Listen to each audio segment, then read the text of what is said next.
Tome, it is so nice to see you, but more importantly, because literally you and I spoke, I would almost say a year ago to this day, About, yep, just yep, about.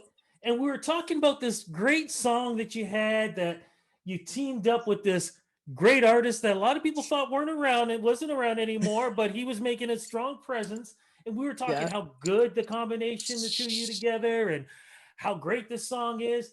And here we are a year later, this single, you, him combination, what does it equal? A Juno nomination. Congratulations on this. Thank you so much, Rudy. Yeah, it's incredible to it's funny because I honestly wouldn't have expected from our last conversation that our next would be talking about the nomination for that same song. So it's No, amazing. much deserved. Now, people are going, what are they talking about? In case they are asking that question, what's the song that you're nominated for? What category? And of course, who's this famous person that you're performing with in this single? Yes. So the single is called I Pray, and it is nominated for the Reggae Record of the Year award for the 2021 Junos. And it's with Sean Kingston. It's my song featuring Sean Kingston that I made in 2020. You know, I remember one of the first questions I asked you was about getting Sean.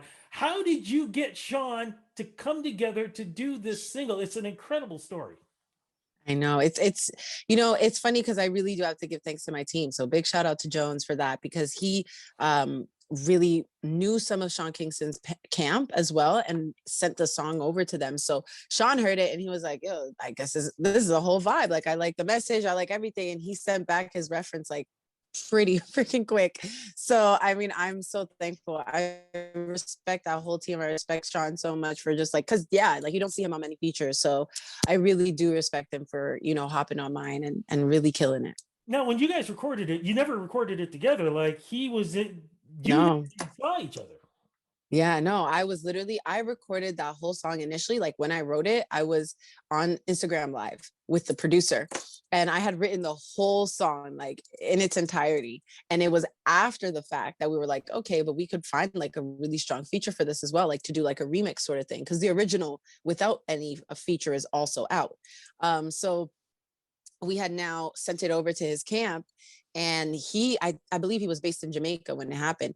And they recorded the song there and then sent it back and we just kind of engineered it and around the outro we tried to like infuse both of ours and sound like one person and then another, we really did want to make it feel like a unison song. So they did great, man. They really did great. He gave us so much to work with too. I'm really happy Now, and satisfied.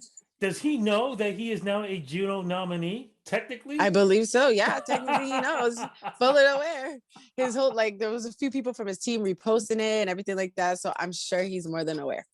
I love it. Now, for folks who don't know what the song is about, what's the song about? I Pray was a song inspired by like the year of 2020. It was such an eventful, chaotic year to say the least. And it was a time where when you feel like all is down, there's just so much negativity in the air. It was just that moment of how do you keep faith? What can you do to just sort of keep faith? And that was the message of the song, that even through your bad times, just keep faith. And for me, faith in God. But it didn't necessarily mean it had to be God. It can be anything depending on your beliefs, whatever your purpose or the universe drives you to do every day. Believe in that So when when you're down. so when you have a song like this become a nominated single during this tough time, that Yeah. also is another message for people out there too. Because who would Yeah. have thought? I mean, think about this, and you know this very well. You're at a pandemic. You can't go out and promote the song. You can't go out and perform the song because places are shut down. And then here Yeah. it is. Somehow this song cuts through all the red tape, becomes known, becomes nominated. This is proof that no matter how tough things are, you can always find those golden arches at the end. Yes, sir. You got it right on the dot. Literally. Literally. What is it? And I think you kind of said it too. Is faith important to get through those tough times? Yeah. I mean, for me, like I do believe I do believe in God and I do believe that I have a purpose and a plan on this earth. And sometimes, like when you have a lot of distractions, you have a lot of negativity around you, and there's just so many things that you feel like you can't even control, kind of bringing you down. It does make it harder sometimes to kind of stay on track and stay positive and keep pushing forward and keep staying productive, consistent, motivated through whatever it is you got to do, everything. So for me, keeping faith is really important. Even if I didn't even like believe in God, like having faith in myself that I'll get through it is like always a number one. I feel like that's so important. And this song always reminds me of that. And I love it for that reason. Like, don't let them break me down. Don't let my demons shake me. Like, don't, you just got to keep it going. Pour your glass of wine and let God lead you. That's Well, literally the hook. now here's the thing, because you're not only going to be pouring wine, you're going to be toasting champagne too. Because if I Hello. understand correctly, our first night of the award ceremonies, which as we speak is on Friday, you Yeah. have a very important part in this too. Yes, I'm actually part of the opening award show. So I'll be performing alongside Amoye and Kirk Diamond, who are other nominees in my category. And we will be doing a medley of our songs as a tribute to those who have passed in the past that were part of the Academy. And I'm really, really honored to be part of this opening night. It's going to be incredible. And there's plenty of artists in the lineup. No, I'm just curious. Is this the first time the three of you are performing together? Because we're all Yeah. talking Juno nominees or Juno winners with the three of you in this category. Yeah. Yeah. I've never, you know what, for me, it's my first time like performing with any solo artists, like ever. So yeah, this was an incredible feeling. And on top of that, they know the Junos well, they're well experienced in it, and they're incredible artists themselves. And they were such a great pleasure to work with. It was awesome. It was honestly Okay, awesome. so here we are. We're still rolling the dice here. Why? Because you're doing all of this, and then you give us a bonus. We've got a new summer single. What's the summer single called, and what's it about, please? Yes, sir. So my next single is Nana, and that also comes out on the 4th, the day of the opening night show. And this song is really just like a message to my young girls, a message to my girls, generally speaking, a little note to self for all my men, and and everyone in between. And basically, the song is about understanding and having to second guess sometimes when a guy thinks with his banana and what he thinks of you or how you should act and how you should go about things. Oh yeah, look down, friend. Yeah, that's right. So Nana is basically talking about if he thinks with his banana, you can't hear him because you can't care what he thinks of. At least he gets to think of you. You are what he thinks of. There's no changing who you are. And that's that. If he thinks with his banana, you can't hear him. Can't argue with that. Steve Harvey has said Boom. it in his own way too. So Yep. it is the truth. Is Yep. a EP or an album going to follow at some point in 2021 with this single? Oh yeah, for sure. It's actually a leading single for a 5-track EP that we're going to be dropping at the end of June. So for June 25th, my EP Dreams will be releasing at that time.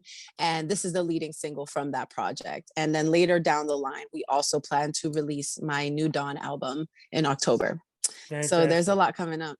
And as we are getting through this summer, things are slowly opening up as we speak for Ontario. Other places are different. Are we going to Yeah. see any live performances from you, hopefully in spots? Will we see virtual? What's going to happen?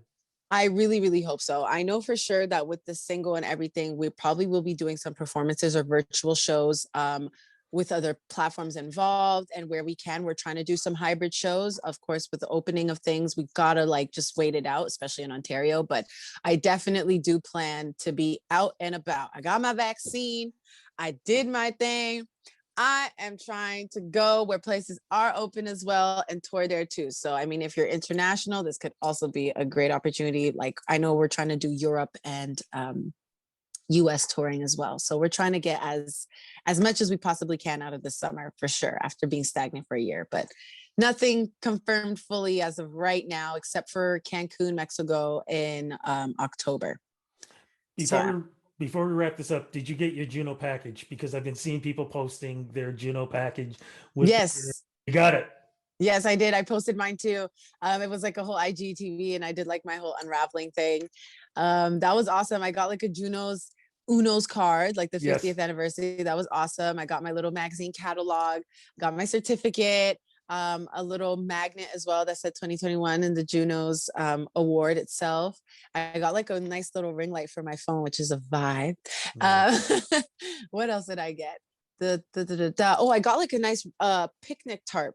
Like they gave us like a really cool like picnic tarp that you could put outside, which I think is really awesome, especially with summer coming around. And I got a nice water bottle. I actually had it with me yesterday. I would have shown it off if I had it right now. But I believe that's about, yeah, everything I got in there. Just here, just before we wrap this up, like, how does it feel that win or not win, no matter Yeah. what happens for the rest of your career, you are known as a Juno nominee. Crossing fingers, you're known as a Juno Yes. Award winner. But no matter Amen. what, the words Juno Awards will be attached to you, and especially during probably one of the most important, chaotic, and unforgettable years ever. Yes. Wow. The way you just said that is like, it's made it 10 times more impactful than I even thought about it. um, yeah. I think it's like, it's truly just I don't know. It's almost like, girl, like this is, it's stapled to my name for a reason. You know what I mean? It's like, I'm on the right path and like, this happened for a reason. And I'm just so thankful. Like, yeah, winning or not, I've already won, you know, to have such an amazing, prestigious credibility to my name. I'm grateful. I'm really grateful. I am grateful for the fact that you make time for me always to do interviews. I am so happy and thrilled for you. Thank you. Congratulations. This is much deserved. I mean, I'm getting shivers right now because I keep thinking back because I know when we I did this know. interview, I was actually in my car. No, actually, I was outside. My car was getting fixed. We were doing this interview over the phone. It was raining. I Yes. was trying to get under a shelter. Yes. And here we go. We're in studios. Mine is virtual. And we Funny. get to talk about this experience. You Yeah. so deserve this. Thank Congratulations. you. My fingers going to be crossed for you Friday night for the Thank you. first half of the Juno Award giveaways. Congratulations. Ah, thank you so much, Rudy. I appreciate you. It's always a pleasure to talk to you again. And thank you. Thank you again.